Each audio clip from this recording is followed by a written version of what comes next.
नमस्कार, मैं सैयद अख्तर श्री अरविंदो सोसाइटी की ओर से आपका बहुत बहुत स्वागत और अभिनंदन करता हूं।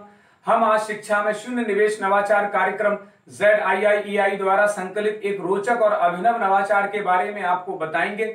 हम इनोवेटिव पाठशाला के अंतर्गत महाराष्ट्र राज्य के कक्षा 2 की हिंदी भाषा की पुस्तक बाल भारती के पाठ 27 मेरी खुशियों के एक नवाचार अभिनव शिक्षक तकनीक की एक गतिविधि गृह कार्य परिवेश से व्यवहारिक शिक्षा का इस वीडियो में क्रियान्वयन करेंगे। हम आशा करते हैं कि आप इस वीडियो को देखने के उपरांत इस नवाचार तकनीक को अपने विद्यालय और कक्षा में अवश्य क्रियान्वित करेंगे। इस पाठ को ZIIEI के कई नवाचार गतिविधियों से पढ़ाया जा सकता है, परंतु आज हम इसे गृह कार्य से समझेंगे।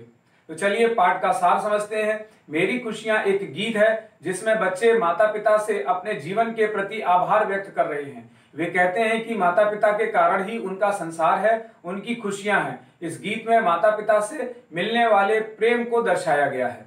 इस नवाचार की नवीनता यह है कि इसमें पाठ की संकल्पना से जुड़े वातावरण का अनुभव करके छात्रों से गृह कार्य कराया जाता है, जिससे कि पढ़ाई गई अवधारणा को मौजूदा माहौल से जोड़ते हुए छात्रों की बेहतर समझ विकसित की जा सके और गृह कार्य की उपयोगिता को भी समझा जा सके। इस नवाचार की क्रियान्वयन प्रक्रिया के अंतर्गत पढ़ाए जा रहे पाठ की संकल्पना के पुनः अध्ययन हेतु वाक्य निर्माण को आसपास के परिवेश से जोड़ते हुए अवलोकन, चर्चा और सांकेतिक प्रश्नों से गृह कार्य की जानकारी दी जाती है। इस नवाचार के क्रियान्वयन में 20 मिनट का समय लगता है। पूर्व प्रबंधन के लिए शिक्षक कुछ स्टेशनरी और मेरी खुशियां पाठ से संबंधित एक तालिका की प्रति तैयार करते हैं। साथ ही साथ पुनः अध्ययन की प्रक्रिया के अंतर्गत वाक्यों के निर्माण की जानकारी को दोहराया जाता है और इस बात का भी ध्यान रखा जाता है कि शिक्षक द्वारा पाठ को पहले से पढ़ाया गया हो और उसका निर्माण और व्याख्या भी की जा चुकी हो। साथ ही छात्रों के लिए कुछ निर्देश भी दिए जाते हैं, जैसे छात्र घर पर माता पिता से उनके द्वारा किए जाने वाले कार्यों के बारे में पूछेंगे और लिख कर लाएंगे। माता पिता द्वारा बताए गए बातों को 5-5 कार्यों की सूची तैयार करेंगे।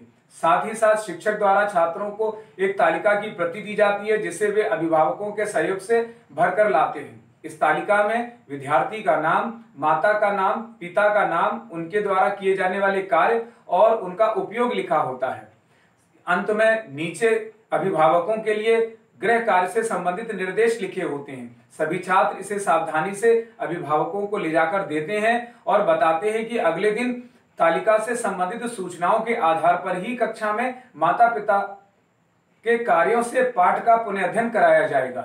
छात्र अभिभावकों के सहयोग से तालिका या चार्ट को भरकर अगले दिन कक्षा में जमा करते हैं। इस प्रकार निष्कर्ष रूप में कहा जा सकता है कि इस गतिविधि से छात्रों में उत्तरदायित्व की भावना का विकास होता है और साथ ही साथ निर्देशों का पालन करने से उनमें नैतिकता की भावना भी जागृत होती है। अभिभावकों के सहयोग से छात्र गृह कार्य परिवेश की व्यवहारिकता से आसपास की समझ विकसित करते हैं। अभिनव शिक्षक तकनीक के अंतर्गत गृह कार्य को करने की तकनीक भी समझते हैं। भ्रमण, अवलोकन और अनुभव के आधार पर माता पिता के कार्यों वाले वाक्य की जानकारी प्राप्त करते हैं। गृह कार्य को प्रयोगात्मक और अनुभवात्मक बनाने से छात्रों में जिम्मेदारी का भाव उत्पन्न होता है। इस नवाचार से मूल जीवन कौशल के उद्देश्यों की पूर्ति होती है तथा साथ ही साथ जागरूकता के गहन सोच का विकास भी होता है। पाठ मेरी खुशियां को एक निर्धारित माह में ही शिक्षक द्वारा पढ़ाया जाता है। यह नवाचार NCF 2005 के उद्देश्यों की पूर्ति करता है, साथ ही साथ PRT अनुपात का भी ध्यान रखता है। साथ ही साथ इस नवाचार में विशेष आवश्यकता वाले बालकों का भी ध्यान रखा गया है। वास्तव में देखा जाए तो यह नवाचार गतिविधि एक अभिनव गतिविधि है। यह नवाचार आपको कैसा लगा? हम ऐसे कई दिलचस्प नवाचार आपके लिए लाते रहेंगे। आपसे अनुरोध है कि आप हमारा YouTube चैनल सब्सक्राइब जरूर करें। अगर आप इस वीडियो को Facebook पर देख रहे हैं तो हमारा Facebook पेज लाइक करना न भूलें। नीचे दिए गए लिंक पर जाकर इनोवेटिव पाठशाला ऐप को भी डाउनलोड करें व इस वीडियो को देखने तथा लाइक करने के लिए आपका बहुत बहुत धन्यवाद।